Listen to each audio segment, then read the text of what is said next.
Армысыз көрермен, эфирде жұлдызды жаңалықтар Айдары және мен Жұлдыз Жәнібек. Кеттік. Әнші Досымжан Танатаров жастар театры директорының орынбасары қызметіне тағайындалды. Әнші өзінің әлеуметтік желідегі парақшасында жаңа жұмысқа кірісіп кеткенін мәлім етті.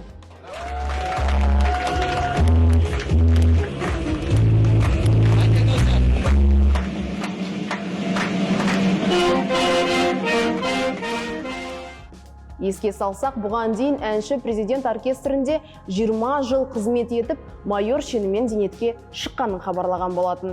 Әртістің сөзінше, осы уақыт ішінде мемлекеттік іс-шараларда, шетелдің мемлекет басшылары мен арнайы қонақтар қатысқан салтанатты жиындарда өнер көрсеткен. Жылдың көлемі опты осы президент оркестрінде жұмыс істегеніме.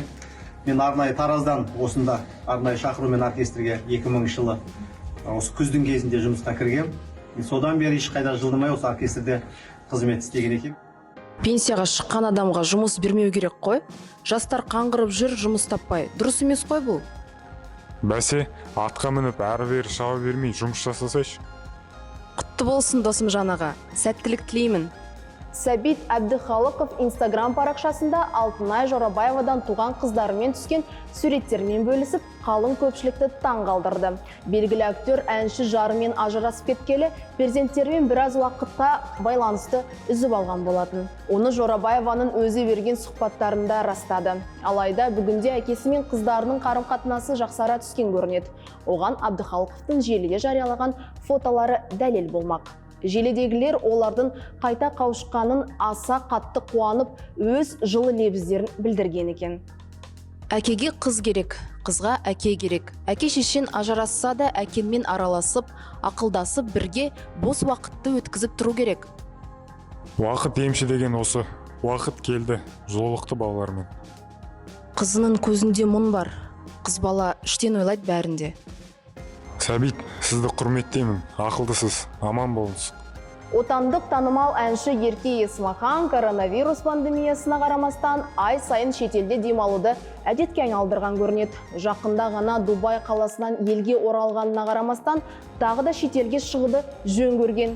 Эстрада жұлдызы бұл жолы Мысырдың Шарм-эль-Шейх қалашығына ат басын бұрған. Белгілі болғандай, өнер иесі ол жерде туыстарымен бірге демалуда. Ол Инстаграм парақшасында барынша белсенділік танытып, өз оқырмандарына ыстық мекендегі күндері қалай өтіп жатқанын көрсетті.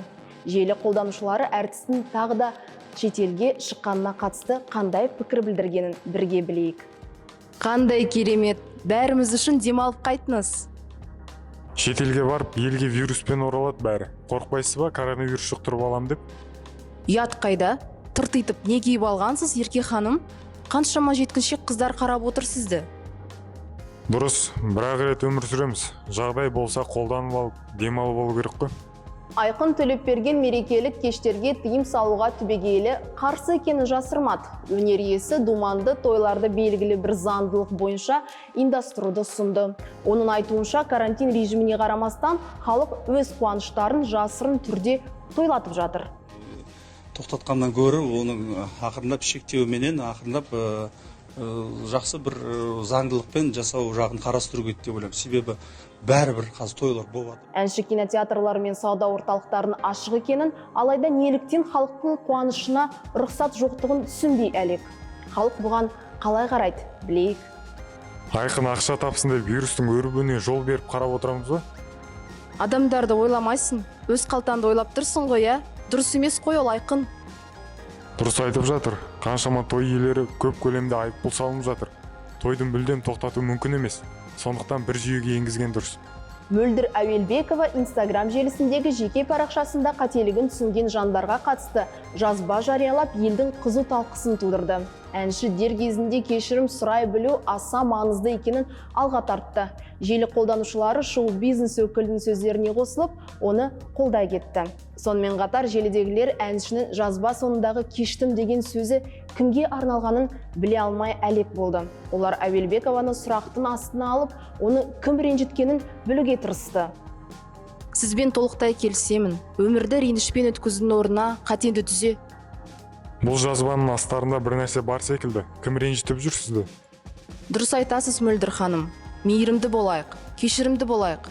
Балаларды бөлмей Айқынның бірінші әйелінен туған баласымен бірге тикток түсіріп жүрген Жұлдыз Өмірғалиді сынға алды. Кей оқырмандар Жұлдызға жарайсың деп жатса, басқалары оған қарсы шыққан көрінеді. Корона.